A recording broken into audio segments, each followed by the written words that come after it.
بیٹھ کر سجدے کرنا چاہتے ہیں، جو مواضع شریف میں کھڑے ہو کر اسألک شفاعت یا رسول اللہ صلی اللہ علیہ وآلہ وسلم کی صدائیں بلند کرنا چاہتے ہیں، ان سب کو بہت محبت کے ساتھ سلام پیش کرتی ہوں۔ السلام علیکم ورحمۃ اللہ وبرکاتہ۔ وعلیکم السلام۔ حضور نبی کریم صلی اللہ تعالیٰ علیہ وآلہ وسلم کا فرمان عالی شان ہے کہ جب ایک مسلمان دوسرے مسلمان سے ملاقات کرے تو آغاز مصافحے سے ہونی چاہیے، سلامتی سے ہونی چاہیے۔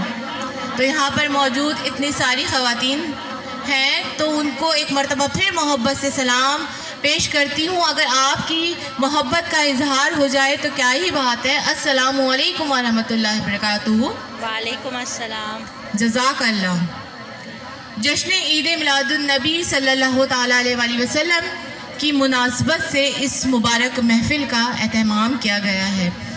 الحمدللہ حضور علیہ الصلوۃ والسلام کی خوبصورت محفل، سرکار علیہ الصلوۃ والسلام کا جشن منانے ہر سال کی طرح اس سال بھی ہم سب یہاں موجود ہیں، اور یہ جشن ہم ہر سال ہی مناتے ہیں کہ سال میں کوئی بھی دن آ جائے، کوئی بھی موسم آ جائے، کوئی بھی تاریخ آ جائے، لیکن 12 ربیع النور کو ہم سب یہاں موجود ہوتے ہیں اور آقا علیہ الصلوۃ والسلام کی آمد کا جشن مناتے ہیں۔ اور اس جشن کا آغاز یکم ربیع الاول سے ہی ہو جاتا ہے، اور انجمن خادمین رسول صلی اللہ علیہ وآلہ وسلم کے زیر اہتمام ہونے والے اس درود پاک کی ختم شریف جو یکم ربیع الاول سے آغاز ہوتا ہے اور 11 ربیع الاول تک یہ درود پاک کی محفل جاری و ساری رہتی ہے، اور 12 ربیع الاول حضور نبی کریم صلی اللہ علیہ وآلہ وسلم کے مولود کے دن ان کے جشن کی منانے کے لیے یہ درود پاک جتنا بھی پڑھا گیا ہے وہ حضور نبی پاک صلی اللہ علیہ وآلہ وسلم کی بارگاہ میں ہم سب کی طرف سے تحفتاً پیش کیا جاتا ہے۔ تو مبارکباد پیش کرتی ہوں اس محفل کو سجانے میں، اہل خانہ میں اور صاحب محفل کو کہ انہوں نے اتنی پیاری محفل کا انعقاد کیا ہے کہ آج ہم سب یہاں اس محفل میں درود پاک کے گجرے لے کر حضور علیہ الصلوۃ والسلام کی بارگاہ میں یہ گجرے پیش کرنے کے لیے موجود ہیں۔ تو یہ بڑی خوشی اور مسرت کا مقام ہے۔ اللہ تعالیٰ جس طرح ان لوگوں نے حضور نبی پاک صلی اللہ علیہ وآلہ وسلم کی مولود کی خوشیوں کے لیے جشن کا اہتمام کیا ہے، اللہ پاک ان سب کے مقدر کو سجا ڈالے، اور اللہ پاک ان سب کی دلی اور نیک تمنائیں سب پوری ہو جائیں کہ الحمدللہ آج ہم یہاں نبی پاک صلی اللہ علیہ وآلہ وسلم کی مولود کی خوشیاں منا رہے ہیں، اور آج ہر طرف ہر جگہ ہر گلی حضور صلی اللہ علیہ وآلہ وسلم کے میلاد میں، حضور صلی اللہ علیہ وسلم کے جشن میں نظر آ رہی ہے سجی ہوئی۔ کہیں برقی کمکمے لگے ہوئے ہیں، کہیں درود پاک کی صدائیں بلند ہو رہی ہیں، کہیں نعتوں کے گجرے پیش کیے جا رہے ہیں کہ اس مبارک مہینے میں پیارے آقا صلی اللہ علیہ وسلم کی ولادت باسعادت ہوئی ہے۔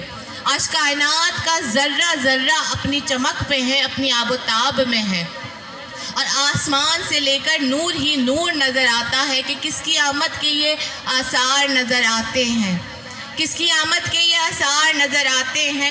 آج ویرانے بھی گلزار نظر آتے ہیں، آج اور نظر آتا نہیں کچھ ہم کو، تو آج تو سرکار ہی سرکار نظر آتے ہیں، آج تو سرکار ہی سرکار نظر آتے ہیں۔ تو سرکار علیہ الصلوۃ والسلام کی اس مبارک محفل کا باقاعدہ آغاز کرتے ہیں۔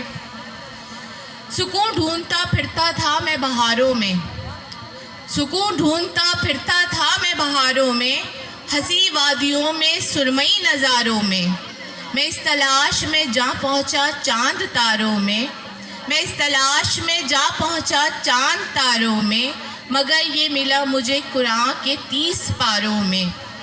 قرآن اللہ کی وہ کتاب ہے جو براہ راست اللہ سے وابستگی کا ذریعہ ہے، کبھی یہ دعا کبھی یہ شفا، یہ اللہ کی معرفت کو پہچاننے کا ذریعہ ہے، یہ حق و باطل کی تمیز، حرام اور حلال کا فرق ہے۔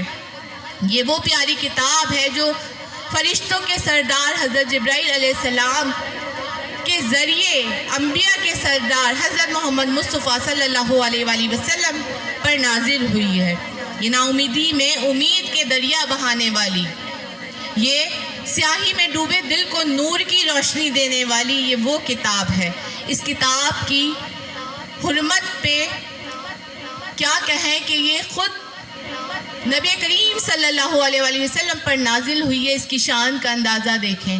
اسی کتاب کی چند آیت کی تلاوت کی لیے میں ہبہ ناصر کو تلاوت قرآن پاک کی دعوت دوں گی کہ قرآن پاک کی تلاوت کریں اور ہمارے قلوب و اذہان کو منور فرمائیں۔